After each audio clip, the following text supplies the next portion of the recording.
بسم اللہ الرحمن الرحیم۔ ناظرین، آج کا ہمارا سبق ہے آسمانی کتابیں۔ آج کے سبق میں ہم لوگ جانیں گے کہ آسمانی کتابیں کتنے ہیں، تو آپ پوری ویڈیو کو ملاحظہ کریں اور دیکھیں، اور آسمانی کتابیں کسے کہتے ہیں اسے بھی آپ کو معلوم ہو جائے گا۔ تو ناظرین، چلیے سبق شروع کرتا ہوں میں۔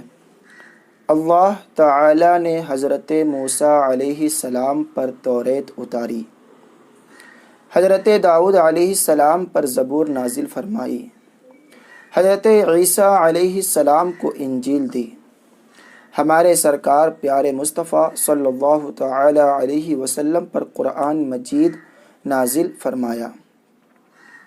قرآن شریف اللہ تعالی کی آخری کتاب ہے۔ ان چار کتابوں کے علاوہ اور بھی کتابیں دوسرے پیغمبروں پر اتری ہیں، لیکن ہمیں ان کا نام معلوم نہیں۔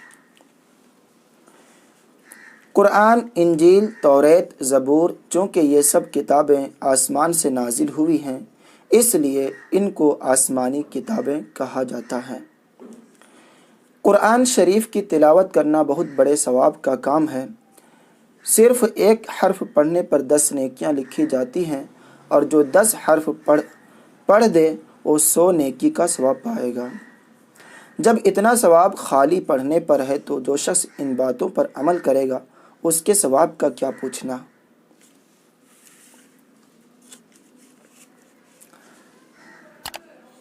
پیارے بچوں، قرآن پڑھنا سیکھو، روزانہ اس کی تلاوت کیا کرو۔ جس طرح بدن کا میل پانی سے چھوٹتا ہے، یوں ہی دل کا میل قرآن کی تلاوت سے دھلتا ہے۔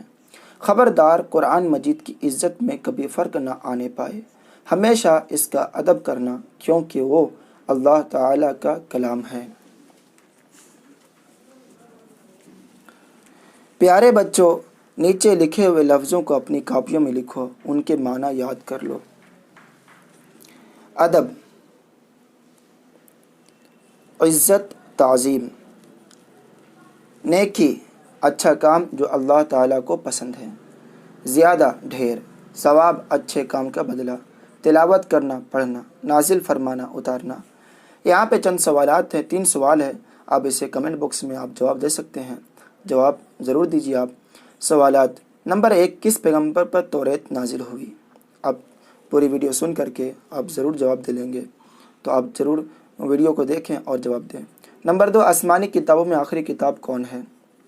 نمبر 3، قرآن مجید کی 20 حروف پڑھنے پر کتنی نیکیاں لکھی جائیں گی؟ یہ 3 سوالات ہیں ناظرین، آپ ضرور اس سوال کا جواب کمنٹ میں لکھیں۔ دعا ہے کہ اللہ تعالیٰ آپ سب کو صحیح سے قرآن مجید پڑھنے کی توفیق عطا فرمائے، ہم سبوں کو بھی تجوید و مخارج کے ساتھ قرآن مجید پڑھنے کی توفیق عطا فرمائے۔ السلام علیکم ورحمۃ اللہ وبرکاتہ۔